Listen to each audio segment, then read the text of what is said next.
नमस्कार, मेरा नाम विष्णु है। मैं चौथी कक्षा पढ़ता हूँ।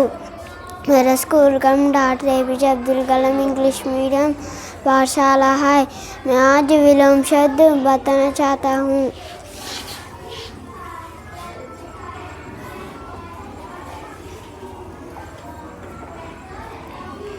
नीचे साफ गंदा,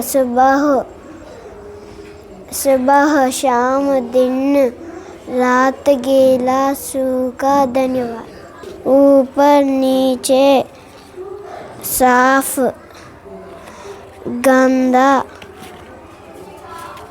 सुबह शाम दिन रात।